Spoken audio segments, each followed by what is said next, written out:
Hello, everyone. Welcome to Developing Palates. I am Aaron Loomis. With me today is Jiunn, Seth, guys, John McTavish. How you guys doing tonight?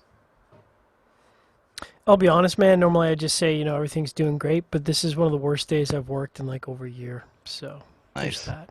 There you go. So today we are talking about the Black Label Trading Company Bishop's Blend 5-year anniversary Corona Gorda. Cigar is 6 1/4 by 46 ring gauge. Comes out of the Fabrica Oveja Negra factory in Nicaragua. Wrapper is Ecuadorian Habano Maduro. Binder is Ecuadorian Habano. Filler is Nicaragua, Connecticut, and Pennsylvania broadleaf. It is blended by James Brown. Price point is $11.50, and the cigar was released in May of 2020. So with all that out of the way, Jiunn, what was your overall experience like with this cigar? I thought it was average. It's well, journey wise, I thought first third opening was actually good. I rated it good. Some nice baker's chocolate cedar. It's got just pretty more peppery than other kind of cigars that I'm used to. Baking spices, so the retro and you get a really big dose of that pepper hit. But as this kind of cigar went through, it started to develop this like lasting like charred wood, and it kind of it took over all the notes that I liked about it, the chocolate notes and all that. And you're as a result of all that as well, my palate got super weighty. It was like this is one of those cigars in which like you smoke it and you're gonna taste it until I don't know until the next day. So and then by the last third, pretty disappointing. It's just it's just same old charred wood, really heavy, kind of a cigar. But I guess with all that said, it's a very black label like cigar. So if you like that, that's your thing. All right, Seth, what were your overall thoughts?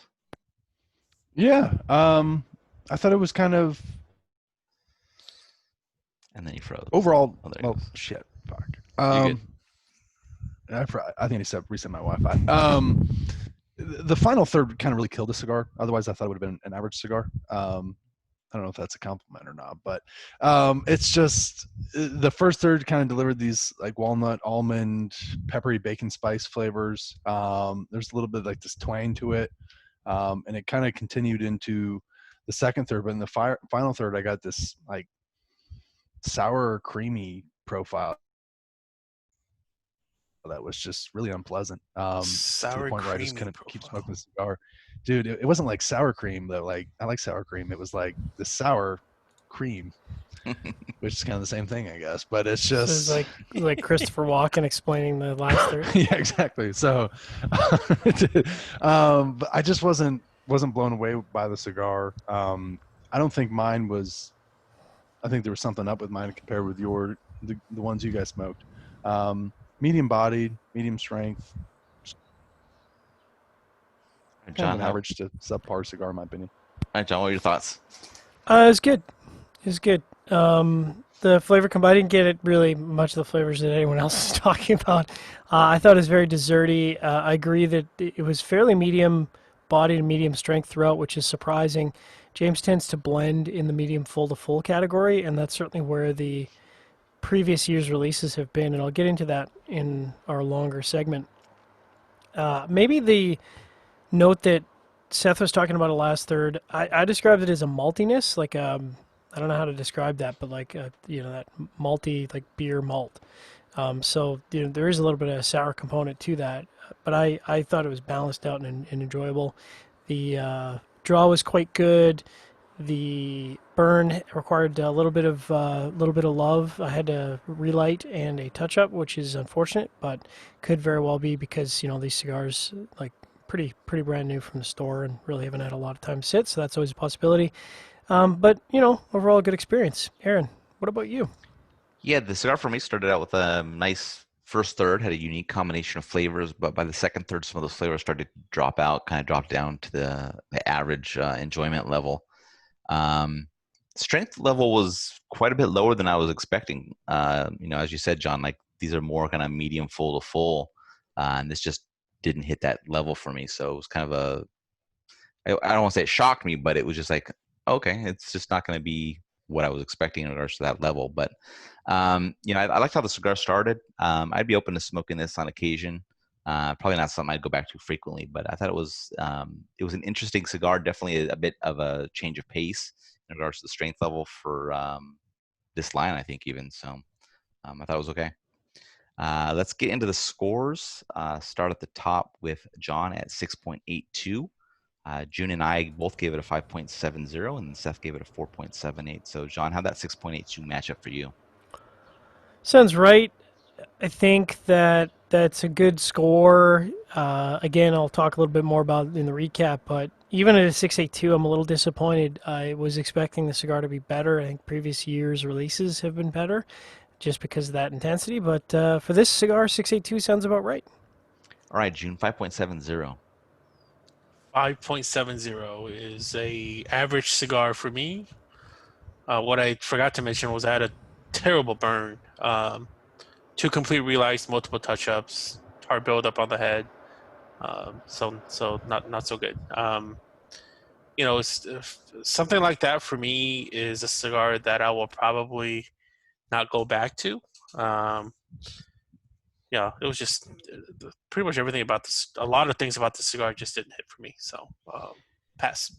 Yeah, my score matches up well for me. It's slightly above average flavor profile. Construction was okay. I'll talk about my draw when we get into the final overall thoughts. But I think the score matches up well. Seth, 4.78. Yeah, I think the final third really kind of destroyed this. I think it'd probably be more in lines of where you guys had it, probably like 5.7.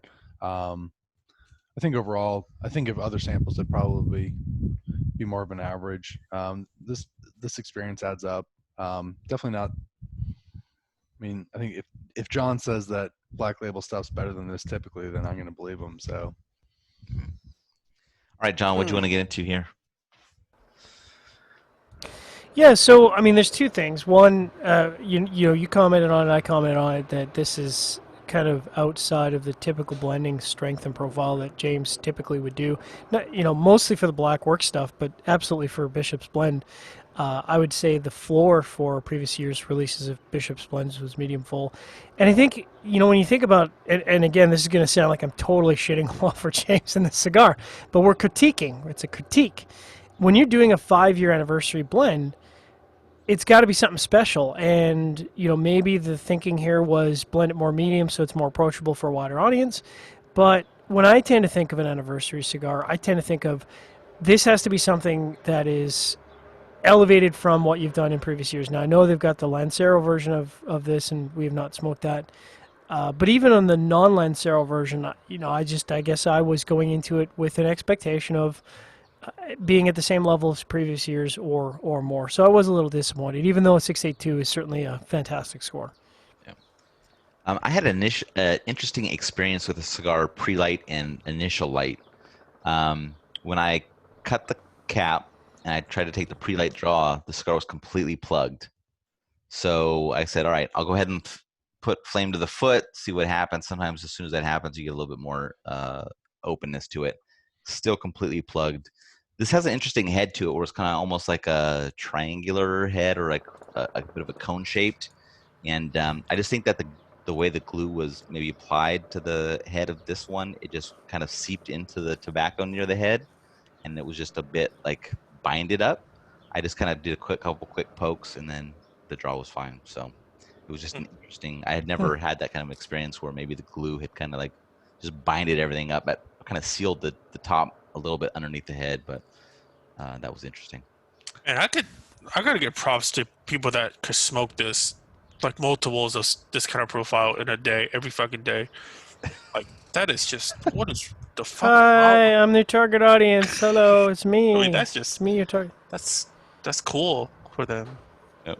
this kind of reminded me of like it was kind of like a petite pyramid in some ways. I mean, yeah, I thought, it did kind of look like it was a little bit flared at the foot, huh? yeah, I thought it was. I Oh. was like, man, I don't know if this was like a funky bellicoso, a Lonsdale bellicoso, a Lonsdale Losco. So I don't know, man. It's just There you go. this is. I mean, if John's disappointed in this and this is a Black Label stuff, then it's a disappointment to Black Label. I'm going to trust John on that one. Yeah, me too. That's what I'm going to say on that. Got to smoke the Lancero and see if it redeems the 5-year. Good luck finding it, I think, though. All right. If you just catch this video on YouTube, be sure to subscribe to us. While check out the full written review on the website, developmentpalates.com. Follow us on all the social media channels, and you can catch all of our review recaps on podcasts, so iTunes, Google Play, and Podbean. Thank you for tuning in. We will catch you on the next one.